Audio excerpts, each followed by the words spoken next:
but I just have to do this saint because he's the official, unofficial, hidden patron saint of the channel.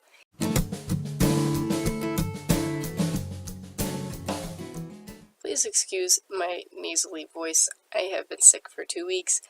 But as Aphramore mentioned, this is a very important saint. So we're gonna do it, and hopefully my voice doesn't sound all that bad. I am also drinking water, so just roll with me here, guys. Okay, so John Bosco, I love him. As an aspiring teacher, I'm probably going to say it like 3 times in this video, but as an aspiring teacher, he's also very much a role model. And I'm not going to waste time at the beginning. We're going to talk about how awesome his method of teaching is at the end. That sounds really boring. Just stick with me to the end. It's not as boring as it sounds, and it's not some like nerdy, weird, aspiring teacher thing. It's more than that. I'm not talking about teaching methods in the very strictest classroom sense. That's not what I'm talking about. So just let's go through the bio, and then you can listen to me explain. St. John Bosco. Okay, so he was born August 16th, 1815, and then died January 31st, 1888. So he's only like 150 years dead. So he was pretty contemporary, if you ask me. We have like pictures of him, legit pictures. There's one at the end. I put a painting on the first slide. Excuse me. He was Italian, as a lot of saints are. His family was poor, so as a kid he was a shepherd. When he was 9, he had one of several dreams that really influenced his life. And the thing with dreams is like, okay, was this God speaking to me, like with St. Joseph in the Gospel of Matthew? Or was it just my brain interpreting things that happened to me today? Or was it just like weird chemical reactions in my brain? We're not talking about dream theories, but are dreams a reliable source of messages from God? I'll attach a video about a priest talking about it. But so he had a dream when he was 9 that really, really, really influenced his life. And he was in a crowd of a bunch of kids his age, boys his age. They were like cussing, being super rough, basically not being nice to each other. And a man and a woman walked up, and they were like majestic, royal, and like crazy, glorious. And the man said, "In meekness and charity you will conquer these your friends." And then the lady said, "Be strong, humble, and robust. When the time comes, you will understand everything." And it did kind of become a reflection of his future, as we will find out.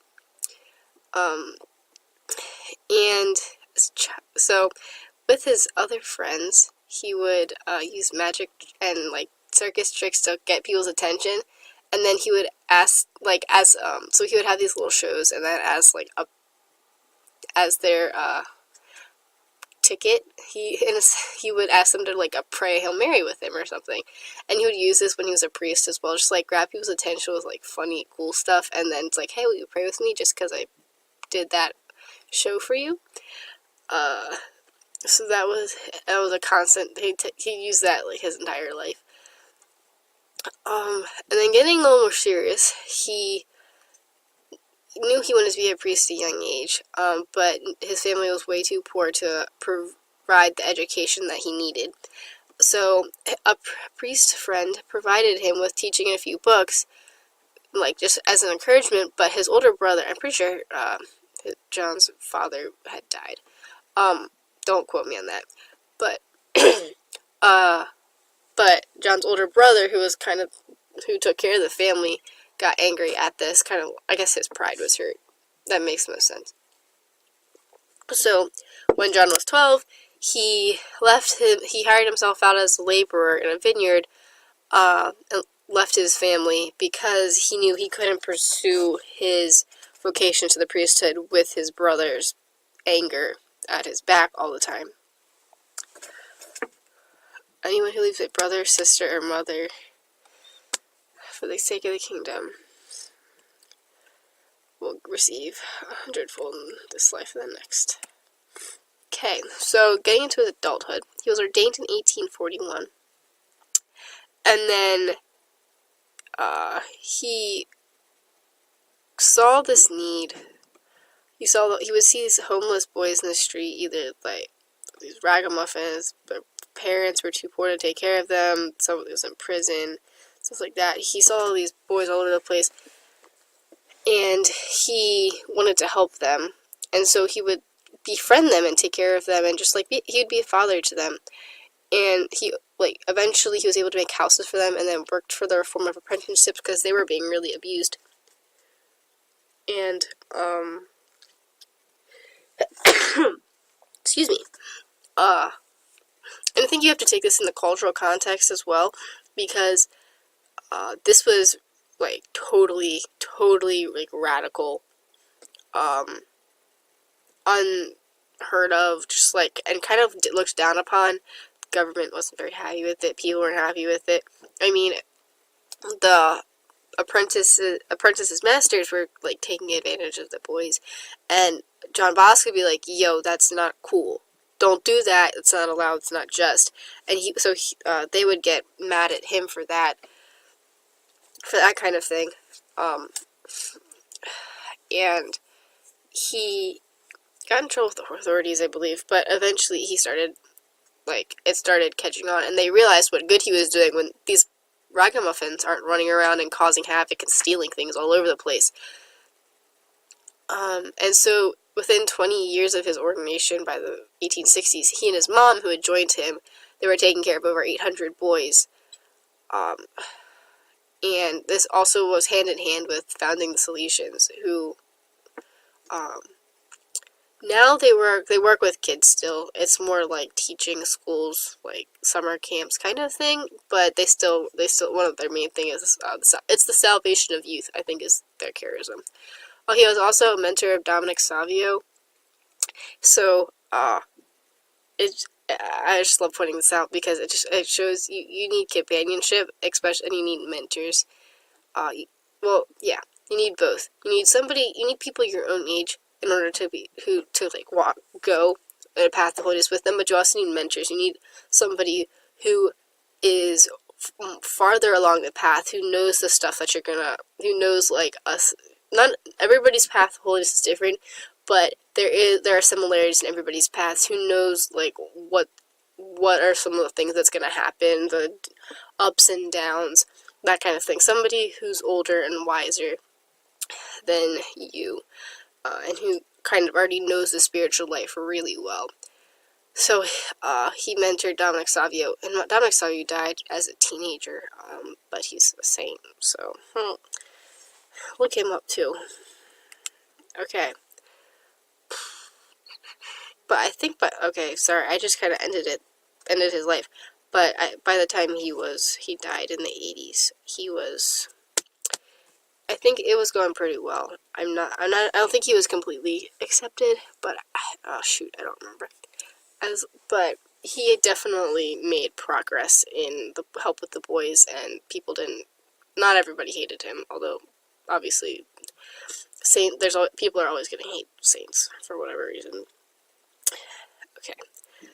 So, some of his quotes, he's got good quotes. All the saints have good quotes, but, Okay. Number 1. Do you want to outwit the devil? Never let him catch you idle. Work, study, pray, and you will surely overcome your spiritual enemy.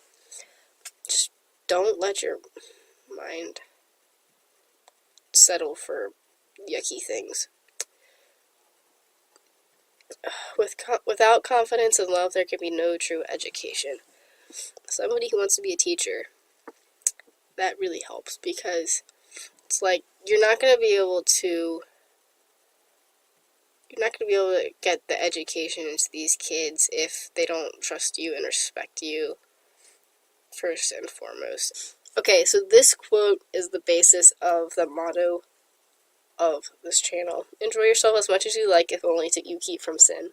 Get holy and have fun doing it. It's okay to have fun as long as you don't sin. Getting rid of sin is part of holiness, as well as getting to know Jesus. That's the main thing. And then getting rid of sin will come with that. So that's the famous quote that inspired the motto.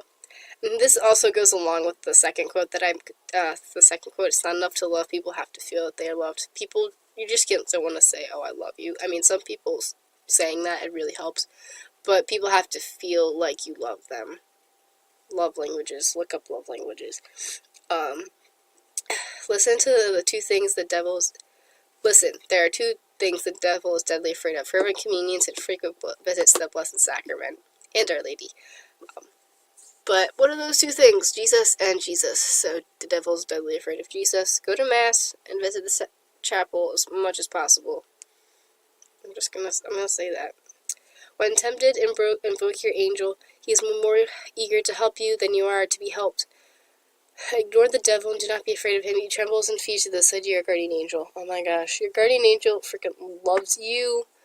The best friend ever. It's never gonna leave you. So talk to him. Come on. Don't let him just sit next to you all day. He also likes going to Mass. Take him to Mass. I know, it makes him sound like a dog. He's not. He's a heck of a lot more powerful than you are. And me. He seriously loves you, guys. Your guardian angel loves you. So, talk to him. If you're ever feeling lonely, there you go. Okay, here's a picture of him. This is a legit picture. St. John Bosco, pray for us. This is the not boring part. I promise it's not going to be boring. So, a lot of what I'm going to say goes off of one of the quotes that, without confidence and love, there can be no true education. I can guarantee you, if I'm a teacher, in like 5 years, if I'm a teacher, that will be somewhere in my classroom or on my computer screen or something. That quote will definitely be part of my teaching, because like I said earlier, like, there's got to be that basic foundation of trust and love. And Paul VI, he said, modern man, this is paraphrasing, but modern man listens to witnesses more than to teachers, and if he listens to teachers, it's because they're witnesses. And I can wholeheartedly say that's true, because I've experienced it in my own life with teachers at my school. And I can say, if a teacher invests in the students, and as one of my favorite teachers says, teaches the students and doesn't teach a curriculum, the students respond so much better, and they love the teacher and are willing to do things willing to do the work. They love learning more. They enjoy the class more than just I gotta do the homework. And oftentimes, John Bosco, these kids didn't have parents, or their parents were in jail or whatever, and John Bosco became a second dad for these kids, and that happens with teachers. Sometimes at my school, girls, either their parents don't love them enough, or the girls want to be loved more. Teachers can become second moms and dads, and really, that's really what we're kind of called to do in the world. I mean, not necessarily just, we're not all called to be classroom teachers. Clearly, that's a vocation in and of itself, but we are all called to be, like Paul VI said, witnesses that are simultaneously teachers, because we're supposed to teach, even if it's just with our actions, but also, and then actions and then words, because witnesses, martyrs, witnesses speak with actions before they speak with words. Excuse me. So that's really what we're supposed to do. We're supposed to build, but it's always build that foundation of trust and love before you can start really teaching the ground, even giving basic groundwork for catechesis or whatever. So that is my 3-minute rant about how Dominic, but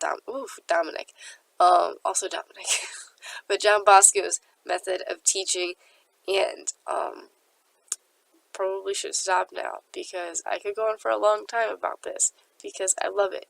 Okay, so I'm gonna say it, guys. Ready? 1, 2, 3. Get holy and have fun doing it.